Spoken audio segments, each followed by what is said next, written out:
Going on, Red K, Wally Mob Gaming, back at it. You guys thought I was gonna be going for a long time, and in fact, I had videos that were supposed to drop on the weekend, but I recorded them, no sound, so hopefully you guys can hear those. And don't worry, they were not good videos anyway. Not like this one. This one's a lot better because we got new news on Tekken 8. Let's get to it.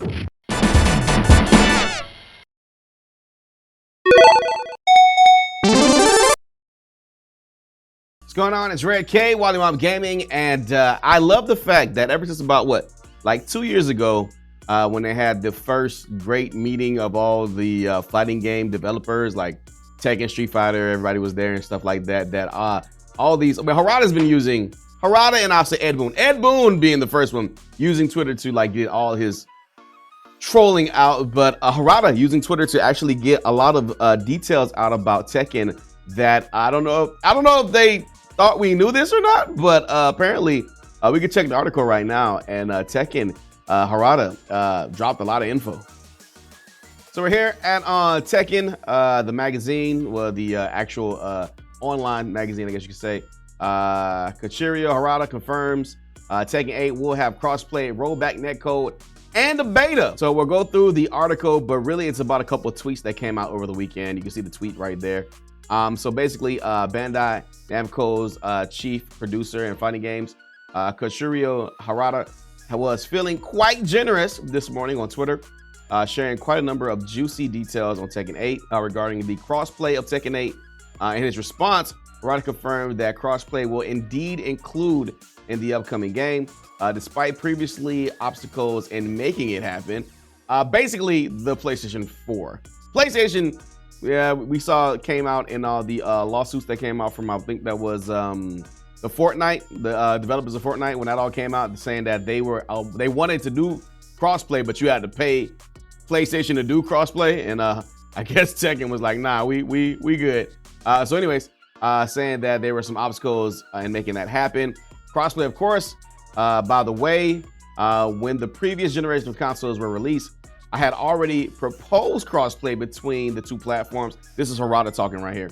However, at the time, they were at odds with each other and their mutual interests and P2P security issues, and repeatedly refused. So Harada, of course, he wanted the most amount of people to play the game, which makes sense because Tekken actually started in the arcades. There's actually Wi-Fi, I believe, in the arcades in the East, like in Tokyo and stuff like that, where you can play pretty much anybody. So why wouldn't you want crossplay? Even though there is a lot of hacks on Tekken, if you play online, you already know what's going on. Let's see what else. Here's the actual tweet right here. Once again, this is Harada talking. Remember when they announced that they were open to crossplay a few years ago, but in reality, they didn't actually support third parties at the time. And the hurdles that were actually quite high. There are still some problems left, but it will be possible. That's good to hear. Like, this is like, listen, this level of clarity and straight directness, I think Harada knows he has a banger on his hands, and like, Tekken's gonna be a next-gen system seller, in my opinion. For those unfamiliar, crossplay allows players from different platforms to play together in the same game, regardless of their chosen device. In other words, PlayStation users can play with Xbox users, can play with PC players, and can join the action all together in different lobbies. Usually there's like a PlayStation lobby, like an Xbox lobby, and then there's like a crossplay lobby. MK11 tried it. I don't think it actually came to fruition. I have to go check that out. This feature has become increasingly popular in recent years, and for good reason. For good reason, of course. The FGC as a whole, if you look at games like Fortnite, if you look at games like Call of Duty, these are large player base games. That player base doesn't decrease. Fighting games, people like them for a little while, especially if you're not in the FGC and in the community and know all the jargon and want to actually put dedication into the game. You know, you play it for a while and the casuals fall off, and the players that want to play the game keep playing. So that's like what Guilty Gear Strive right now, even though the Xbox version of the game is causing some problems. The netcode of the game right now. So, that has its own hurdles, like Harada said right there. But basically, if you can get everybody from every platform playing together, then your player base always has somebody to play when they go online. It makes sense. The article goes on to say, firstly, crossplay increased the pool of players available with matchmaking. I just said that. resulting in faster queue times and more active player base. Because there's nothing worse than you have, like, let's say you have like an hour to play the game before you go to bed or you go to work or something like that. As adults, right? Or even as kids, you go to school in the morning, you want to get a couple matches in, whatever the case is, and you got to stay on the game for like 3 to 4, I'm not gonna say hours, but like, let's say it takes you 15 minutes to get one match. And then it's 2 matches in 30 minutes is not good. You know what I'm saying? With crossplay, players no longer have to worry about friends owning a different copy of the game on different consoles to find opponents to play against. Additionally, crossplay promotes inclusivity in gaming. I can do this.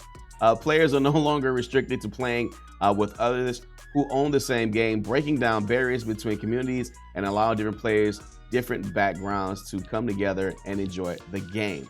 The only thing that crossplay really stops console exclusive fighters or characters, which we haven't really seen since MK anyway, you know what I mean? Like, I think Noctis is on both consoles, like things like that. So every console needs, you know, access to each player, you know. I think that's the only thing that kind of stops, which is kind of okay with me. Of course, there is still concerns regarding crossplay, such as balancing issues, the possibility of cheating. However, the issue can be mitigated with proper game design and anti-cheat measures. Of course, there's going to be many online Tekken tournaments. They did it last generation with Tekken 7. And the net play got better, not great, got better though. Street Fighter as a whole, different bag of bolts. This is Harada talking about, so Harada says, we already installed it, talking about crossplay, and it already has what you want. The reason why we don't make big announcements like crossplay is because even if we make a big announcement, people like you will only say things like, why? That's normal in this day and age, so shut up and sit the hell down. Oh man, I love it. I love it. Don't be political correct, Harada.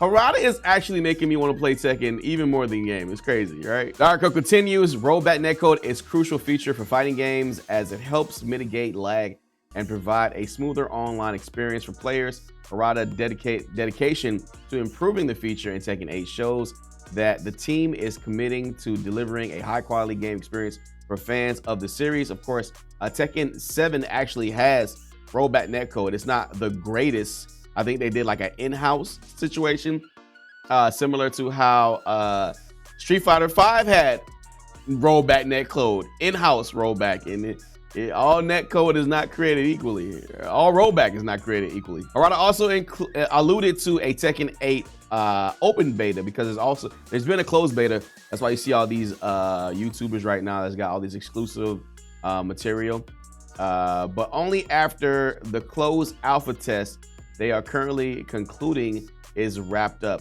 saying that we are still on doing closed alpha testing of each event, so please wait for the beta. And this is the alpha test of the game. Apparently the game is going to look even better when it comes out, but we'll talk about that in another story. Article goes on to say that it's exciting to hear that Tekken 8 will be including these features, as it will undoubtedly enhance the experience. Harada's commitment to making crossplay and rollback a reality, despite previous setbacks, is a testament to the importance of this feature in modern gaming. As Harada himself stated, it's important for players to keep up with game news and announcements before bombarding developers with questions that have already been answered, with Tekken 8 being developed for PS5, Xbox Series X, and PC, and the S, of course. Fans of the series have plenty to look forward to. Couldn't agree more. Tekken 8 is looking amazing, man. What can I say? I am not a Tekken fan. My first Tekken taken, not even say Tekken seriously, my first Tekken that I actually played more than, let's say, 100 hours is Tekken 7, and that you know, I liked it. I played with Noctis because, you know, I like pressing one button and winning, but you know, I got slammed. I've gotten more into the details, but Tekken 8 just looks amazing. It's that feeling of when if you guys remember the arcades back in the day, it's that feeling of when you would go to the arcade and see Tekken 8 and you wouldn't, let's say you didn't play it, but you just saw the opening cinematics and you're like, damn, this game looks good. And then, you know, you got to where You got the graphics in the arcade were just as good on the home console side. I'm getting that feeling again, if that makes sense. But yeah, Tekken 8 rollback confirmed, crossplay confirmed, and the game looks crazy. Oh yeah, and the last thing, open beta confirmed, but I'm pretty sure we won't be getting that until at least sometime next year. That's all I guys got for you for this one, man. It's Red K, Wally Mob Gaming. Be good, be safe, and I'll see you guys online. Peace.